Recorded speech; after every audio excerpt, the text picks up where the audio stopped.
soñar es la cosa más importante. Uno tiene que soñar y poner su cabeza en ese propósito que quiere. La mente tiene un poder impresionante.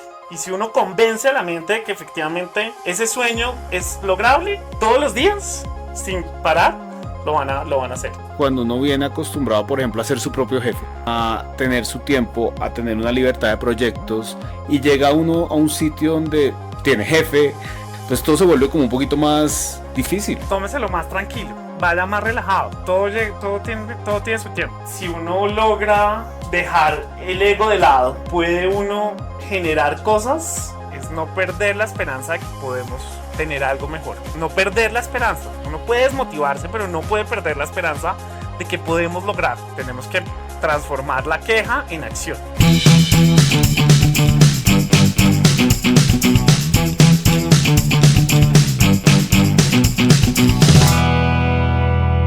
A todos y todas, un nuevo capítulo de nuestro podcast Aún Somos del 16, con un invitado muy especial, una persona que conozco ya, que será Juan, 8 años, pues desde que llegué a Colpatria. Sí, 8 años, tal cual. 8 años. Una persona muy especial que voy a dejar que él se presente. A mí no me gusta presentar a mis invitados, y con quien quiero compartir hoy unas reflexiones muy en ese rol que ha cogido él y en cómo su camino, su propósito además está encaminado a un tema en común.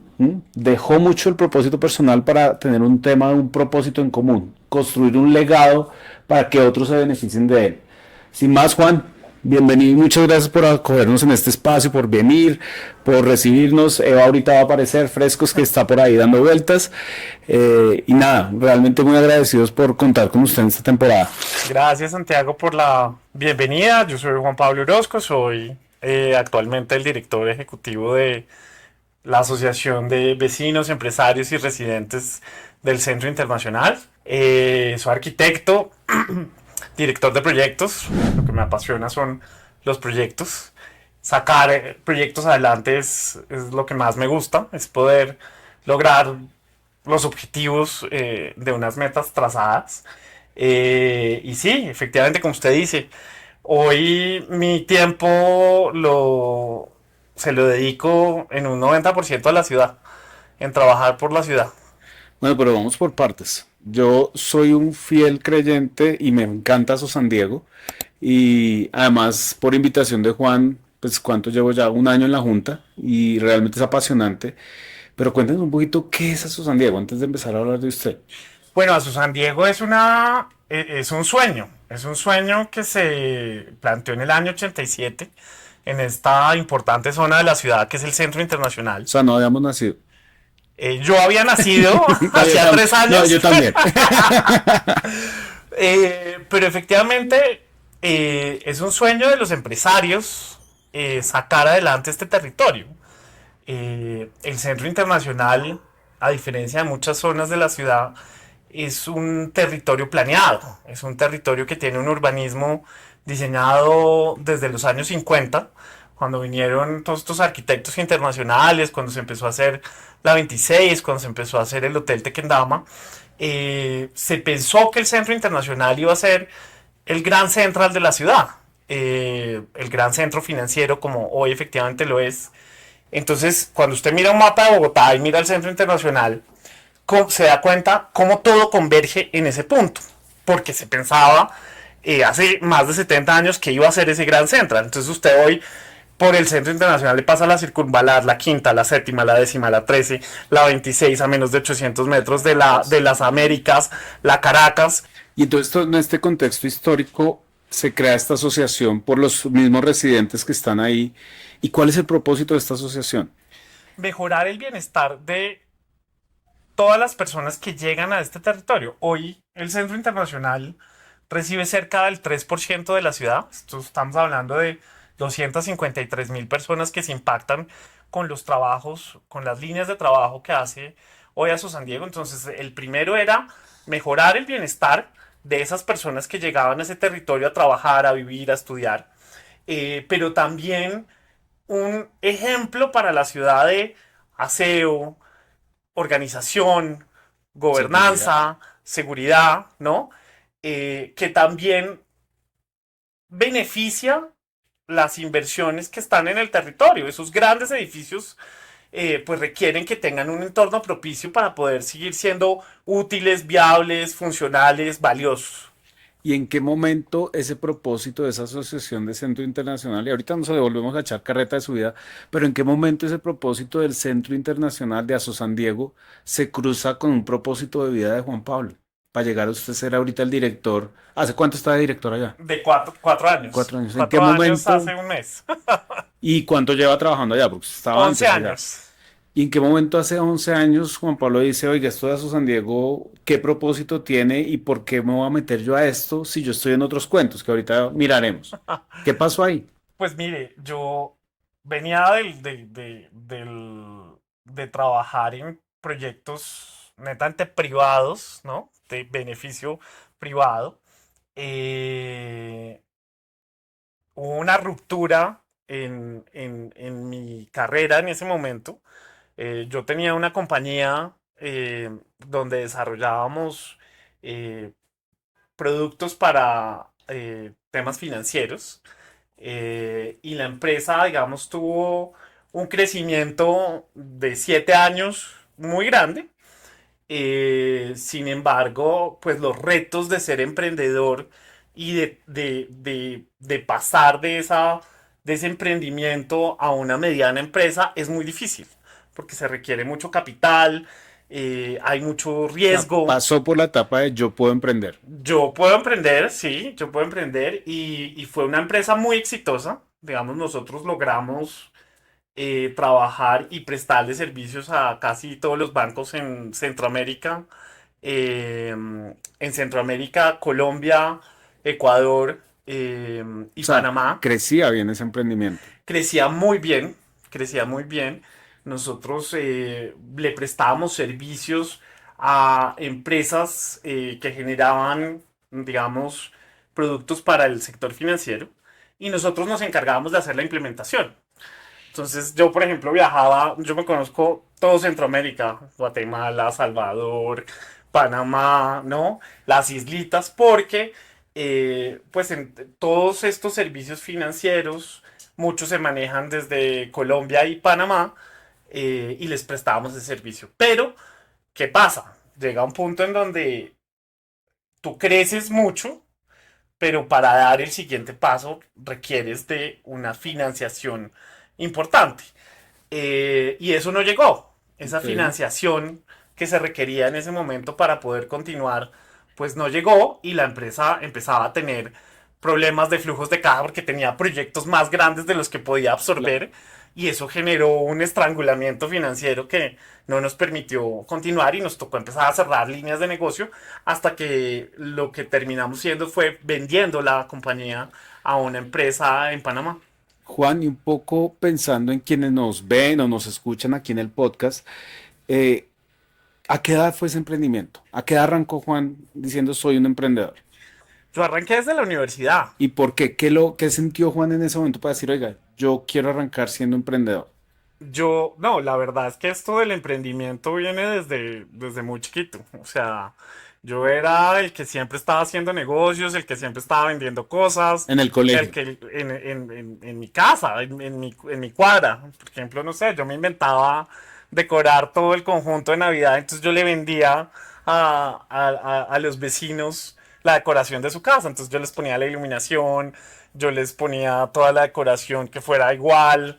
O ¿No? sea, el arquitecto, el interiorista, todo ya estaba ahí. Ya estaba ahí desde muy pequeño. Entonces y como que siempre enlazaba los negocios, o sea, siempre, entonces primero hacía entonces lo de Navidad, luego me metí a hacer anchetas, entonces vendía las anchetas y las vendía a todos los amigos de mis papás, ¿no? Las anchetas, yo armaba las anchetas. Fue tanto así que en una de esas, estando yo en el colegio, pues por supuesto con el apoyo de mis papás y de mi familia, logramos venderle las anchetas para Valle. Entonces, sí, sí, pues yo estaba en 11 y esto era, teníamos un diciembre que hacer 1500 anchetas para Bayer, ¿no? Wow.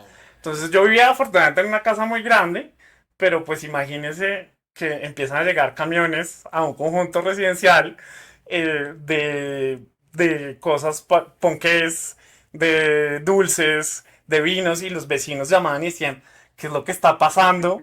¿Por qué están llegando camiones a su casa? Y era por eso, era porque, no, y entonces mis papás tratando de explicarles, no, pues es que el niño empezó a hacer un emprendimiento y nos tiene la casa bloqueada, no tenemos parqueadero, porque lo cogió de eso. Entonces, eso ha sido desde muy pequeño en la universidad. También diseñaba lámparas, las vendía en las tiendas de diseño, vendía fresas con chocolate en la Javeriana. Entonces, yo creo que todos nos conocían porque vendíamos fresas con chocolate con mi mejor amiga.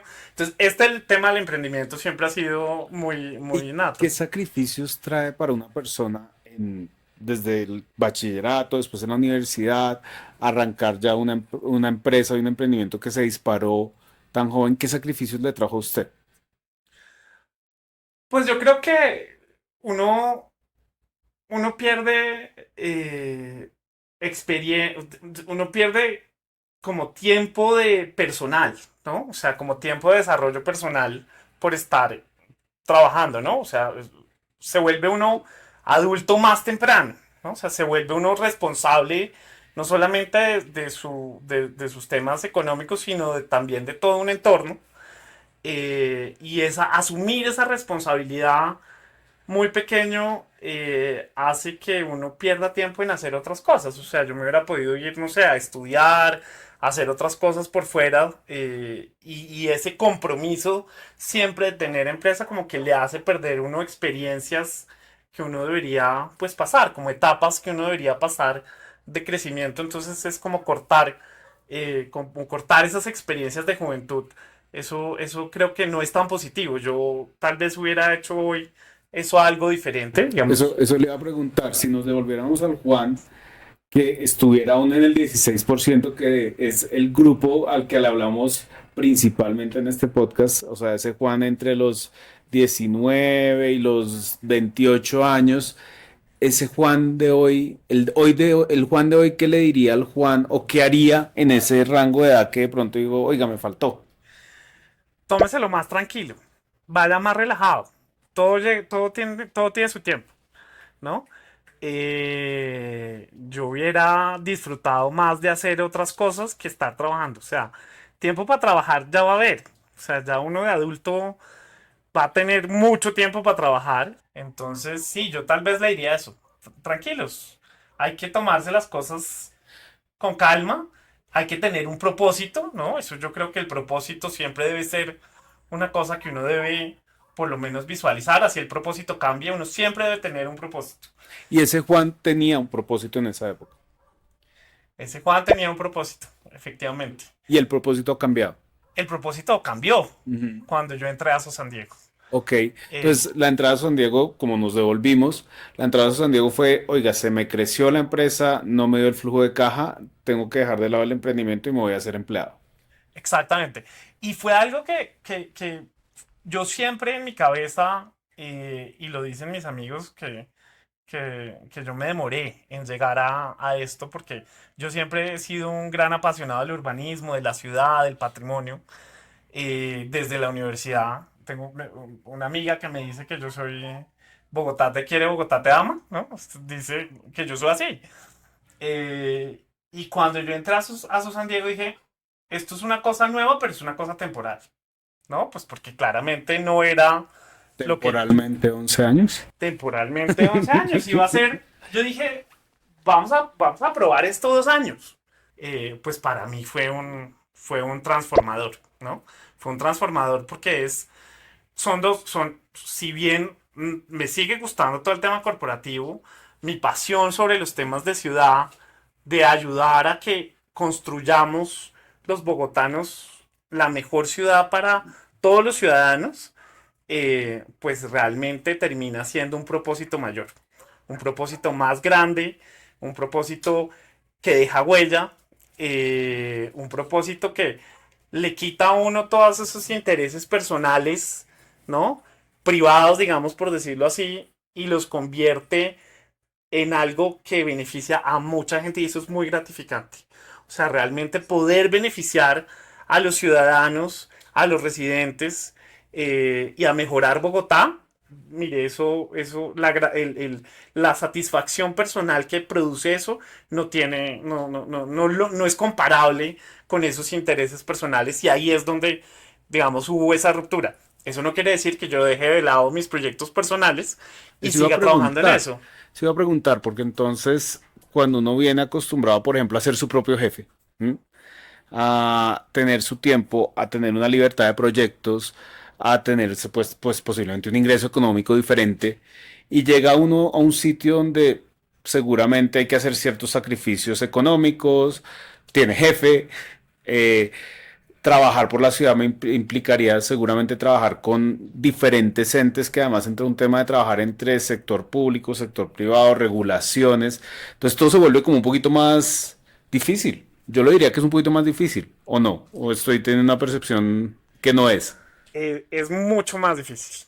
Es mucho más difícil. Venir uno del sector netamente privado, donde las cosas son súper eficientes, donde los resultados son fundamentales, ¿no? Para poder seguir con procesos y pasar a, primero, una organización que es sin ánimo de lucro, ¿no?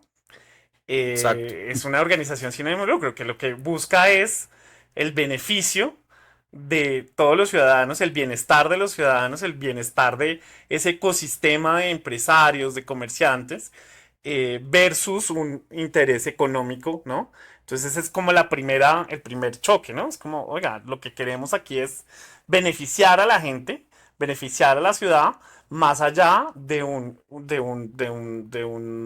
reconocimiento en temas económicos, ¿no? Entonces ese es el primer choque, ¿no? Es como, esto no es una empresa, esto es una organización civil, ¿no? Que presta un servicio a la Ujú, comunidad. ujú. Entonces eso es otra cosa. Entonces pasas tú de tener unos clientes a tener una comunidad, ¿no? A ayudar a construir comunidad, a trabajar en comunidad, que eso era algo que yo no había hecho nunca. O sea, aprender a trabajar en comunidad es una cosa que es, pues, difícil, ¿no?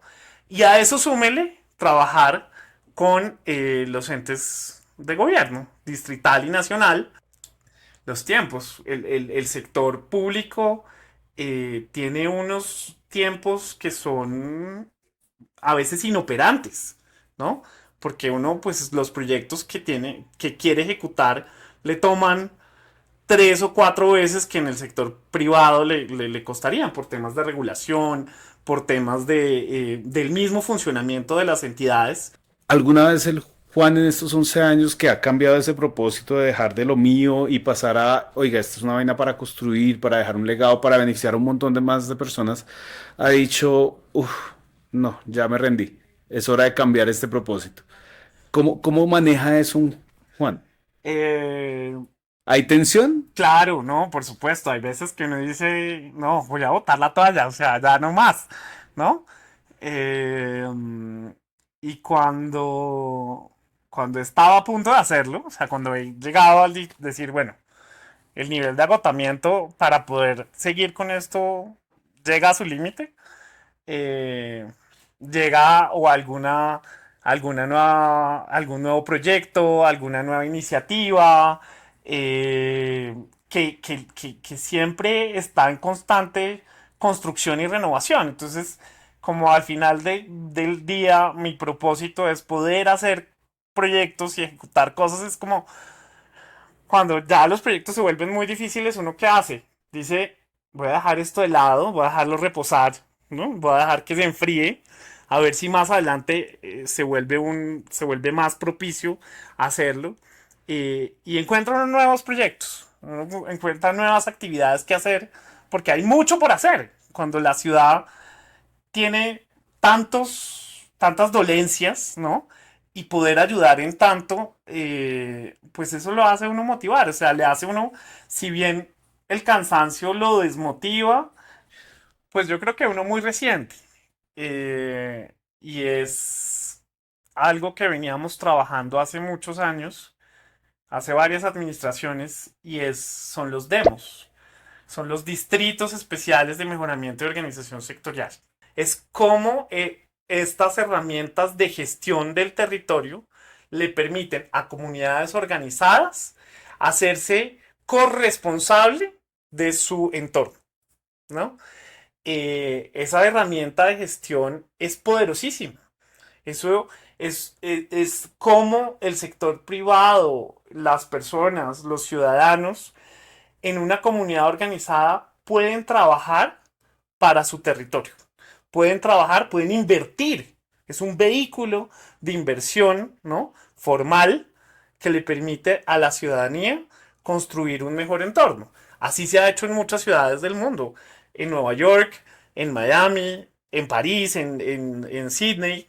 Estos Business Improvement Districts, traducidos en Colombia con esa herramienta, pues lograr sacar y reglamentar esa herramienta. Su San Diego ha sido el promotor más importante de esta herramienta, que es una herramienta joven, pero que es una herramienta que le va a permitir a la ciudad tener muchos a sus San Diegos en beneficio, ¿no? De la ciudad, trabajando comunidades organizadas que tienen esta herramienta para poder gestionar su territorio de una manera funcional. Entonces, esto es un legado que queda para la ciudad y yo creo que este es el proyecto más importante que le hemos invertido, que no es una sola, no es un tema que solamente afecta el territorio nuestro, sino es un proyecto que al final del día termina beneficiando a la ciudad.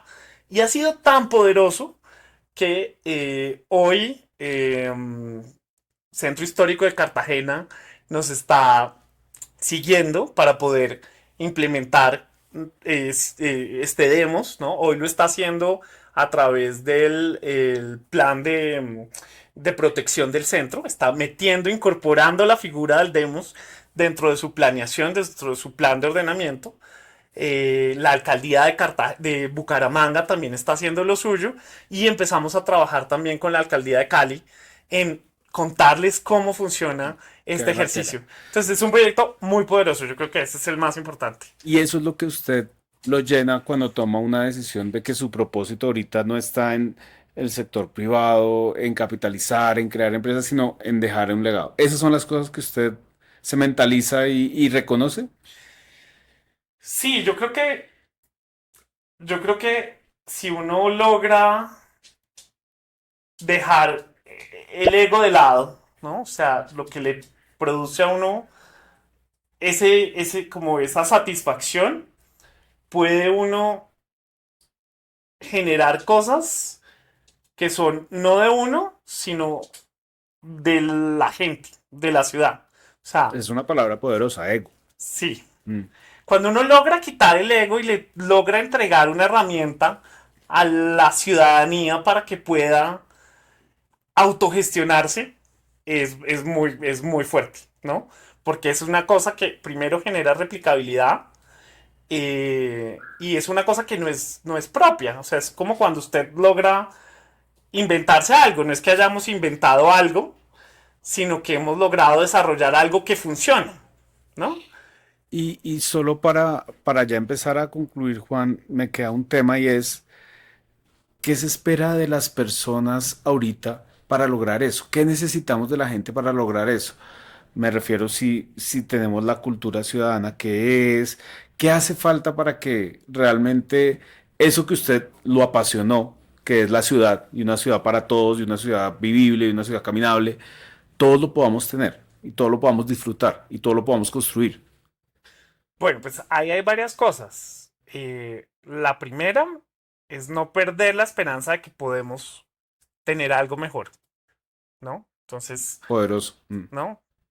No perder la esperanza. Uno puede desmotivarse, pero no puede perder la esperanza de que podemos lograr cosas. Yo creo que necesitamos inspirar a los ciudadanos, ¿no? La ciudadanía necesita inspiración para poder decir, aquí se puede, aquí lo podemos hacer, aquí lo podemos lograr, aquí lo podemos hacer. Entonces eso es una cosa. Yo creo que la gente, los bogotanos, los que no son bogotanos, sino los que vienen a vivir acá, los que están tan agradecidos con la ciudad, estoy seguro que si logramos inspirarlos lo suficiente, vamos a poder transformar la ciudad. Vamos a poder transformarla, pero para eso se necesita mucho esfuerzo y la ciudadanía tiene que entender, ¿no? Cada uno como ciudadano es qué estoy haciendo por la ciudad. No es solo quejarme, ¿no? Quejarse es muy fácil, es decir, las cosas no funcionan. Entonces, lo que tenemos es que hacer un mea culpa de ciudadanos. Oiga, ¿yo qué estoy haciendo por mi ciudad? ¿Yo qué estoy haciendo por mi comunidad? ¿Cómo estoy aportando? Le estoy dedicando algo de tiempo, algunas horas al día, al mes, al año, ¿no? Cómo yo me uno a trabajar en mi comunidad para sacar cosas adelante, ¿no? Y ahí es donde tenemos el mayor esfuerzo, es dar ese paso de la inoperancia, de no hacer nada, a dar ese paso de decir, yo me comprometo con la ciudad a hacer cosas pequeñas, ¿no? Es cómo manejamos bien el tema de la basura, cómo respetamos las señales de tránsito, cómo no parqueamos donde no tenemos que parquear, donde ayudamos a sembrar lo que se necesite sembrar, ¿no? Es poder trabajar un tiempo en ser un mejor ciudadano para la ciudad y seguramente cuando eso logra transformarse, cuando tú logras empezar a trabajar, la gratificación, o sea, ahí no hay un punto de regreso. Cuando tú logras sembrar un árbol y que se mantenga y que crezca, ya de ahí para atrás tú no vas a volver a ser el mismo ciudadano. Entonces tenemos que buscar esa manera de inspirar, de hacer y que la gente por sí misma haga por la ciudad cosas positivas. Es súper rico hablar con alguien que realmente vive la ciudad, sí le apasiona y además un poco el trasfondo de esta conversación que íbamos a tener hoy era como deja de lado otras cosas y está tan metido y apasionado y pues puedo dar fe además, porque pues lo vemos cada mes, hacemos el seguimiento casi semanal, tenemos llamadas 2, 3 veces a la semana por problemáticas que salen y yo creo que es eso, o sea, inspiración es una palabra muy bonita para este tema cuando uno necesita salirse a un proyecto en común, cuando su propósito es un proyecto en común y no solamente el particular. El ego me parece que es un tema muy difícil de manejar ahí y admirable, admirable. Pero yo creo que ese tema de la inspiración es fundamental para llegar al compromiso a otros, porque es que alguien tiene que arrancar, alguien tiene que arrancar y de ahí va en adelante. Juan, ya para ir cerrando, ¿qué mensaje les quería decir a nuestra audiencia ya puntualmente sobre todo este proyecto y este propósito además que se alineó con su vida? ¿Qué le quisiera decir usted a nuestra audiencia frente a esto? Lo primero es, eh, creo que es un mensaje que he venido diciendo ya hace tiempo y es, tenemos que dejar de quejarnos, tenemos que transformar la queja en acción. Ese es el mensaje para los ciudadanos hoy en Bogotá, que se ven un poco atribulados por la movilidad, por las obras, por la seguridad, ¿no? Por los temas de aseo. Yo creo que lo que tenemos que hacer es parar de quejarnos y empezar a hacer acciones contundentes. Tenemos unos cerros absolutamente espectaculares, disfrutémoslos. Tenemos unos equipamientos culturales que no hay en muchas ciudades del mundo. Disfrutémoslas, empecemos a hablar de eso, empecemos a hablar de la gastronomía. O sea, cambiemos el discurso que tenemos hoy sobre la ciudad. ¿Qué consejo le daría a esas personas que en ese momento están pensando apuntarle hacia que su propósito sea construir algo como un legado y para otros en adelante? No dejen de soñar. Soñar es la cosa más importante. Uno tiene que soñar y poner su cabeza en que en ese propósito que quiere.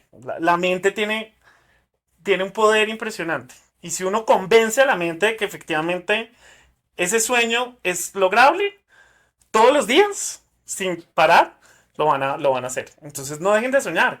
Por muy grande que sea su propósito, deben seguir soñando, deben seguir trabajando por él. No pierdan la esperanza de que las cosas, por muy grandes que sean, dejen de trabajar por ellas, ¿no? Ok. Ya sea hoy, ya sea mañana, ya sea en algunos años. Juan, ¿dónde puede la gente conocer más lo que hace a su San Diego? ¿Dónde puede conocer dónde está todos los temas que hay en el Centro Internacional para que también puedan ver lo que usted nos está contando acá porque eso está ya plasmado en algo?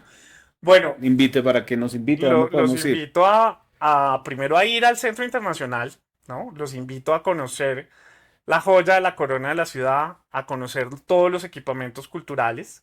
Esto lo pueden hacer. Nosotros tenemos una cuenta en Aso San Diego que se llama @visitcentrointernacional. En @visitcentrointernacional va a encontrar qué hay de oferta cultural, qué hay de oferta gastronómica, qué hay de oferta turística. Y ahí hay muchos planes que pueden disfrutar todos los días. Especialmente tenemos el último viernes de cada mes que se llama Tardeando el Centro. Los equipamientos culturales tienen unas actividades puntuales, entonces invito a toda la ciudadanía que nos acompañe a través de ese canal. Juan, pues muchas gracias por habernos acompañado. Muy interesante historia, muy interesante ver ese cambio de vida y cómo está plasmado 11 años después en tantas cosas que uno puede ver. A todos ustedes, muchas gracias por habernos acompañado en este capítulo. Espero que de aquí saquemos bastantes proyectos nuevos, bastantes aprendizajes sobre cómo dinamizar ese propósito y nos vemos en una próxima ocasión. Un saludo.